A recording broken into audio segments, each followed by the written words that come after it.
Doubt వచ్చింది. ఒక్కసారి వెనక్కి తిరిగి చూస్తే పాకిస్తాన్ సైనికులు ఏం చేస్తున్నారంటే తుపాకులు గన్నెలు పెట్టుకొని దగ్గర పైన వేలు పెట్టి చూస్తున్నారు. ఎవరిని కాల్చాలి?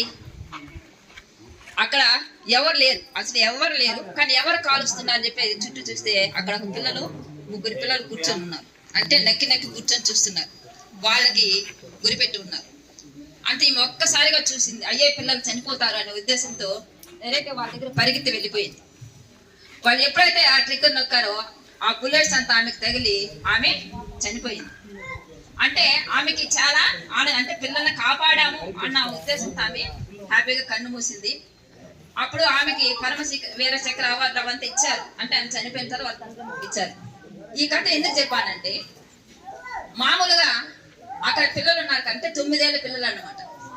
ఆమె యొక్క ఫోటోని ఫ్రేమ్ చేసి ప్రతిరోజు అక్కడ దీపం పెట్టి ఈమె వల్లనే కానీ ఈరోజు మనము బ్రతుకున్నాము అని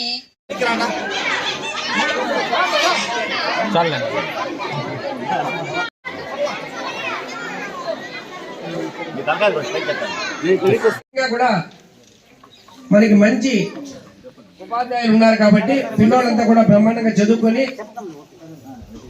ముఖ్యంగా కూడా మనకి జెండా పండుగ అంటే చిన్నప్పటి నుంచి చాక్లెట్లు ఇస్తారు, మనం తింటామనేది ఒక అందరికీ కూడా ఇది పండుగ వాతావరణం. ఎందుకంటే భారతదేశంలో ఎన్నో కులాలు మతాలు ఉన్నాయి.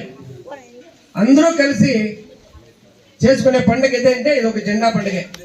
గుర్తుపెట్టుకోండి, హిందువులు కావచ్చు, మైనారిటీ ముస్లిమ్స్ కావచ్చు, క్రిస్టియన్స్ కావచ్చు, అందరూ కూడా కలిసి చేసుకునే పండుగ ఏది అంటే ఒక జెండా పండుగ. కాబట్టి ఈ పండుగను అందరూ గౌరవిస్తారు. చిన్న పిల్లల నుండి పెద్దవాళ్ళకు కూడా దీని పండుగ భావించి ప్రతి ఒక్కరు కూడా వాళ్ళ గ్రామాల్లో కూడా బ్రహ్మాండంగా జెండా పథకం ఎగేసి మనకి పెద్దలకి స్వాతంత్రం తెచ్చిన పెద్దలకి అందరూ కూడా నివాళులు అర్పిస్తారు. కాబట్టి మనం కూడా ఈ రోజు ఈ కార్యక్రమం చేశారు. మీరు కూడా భవిష్యత్తులో ముందుకు పోవాలంటే ఇప్పటి నుంచినే బాగా చదువుకొని మన ఉపాధ్యాయులు ఏ విధంగా చెప్తారో ఆ విధంగా మీరు అందరూ కూడా నేర్చుకుని మీరు ముందుకు పోవాలని కూడా తెలియజేస్తూ, ఈ అవకాశం కల్పించిన ప్రధాన ఉపాధ్యాయులు గారికి, ఇక్కడ వచ్చిన గ్రామస్తులకు కూడా ధన్యవాదాలు తెలుపుకుంటూ ఇప్పుడు ఈ సమావేశాన్ని ఇంతతో ముగిస్తున్నాను. తదుపరి కార్యక్రమాన్ని చేయాలని కూడా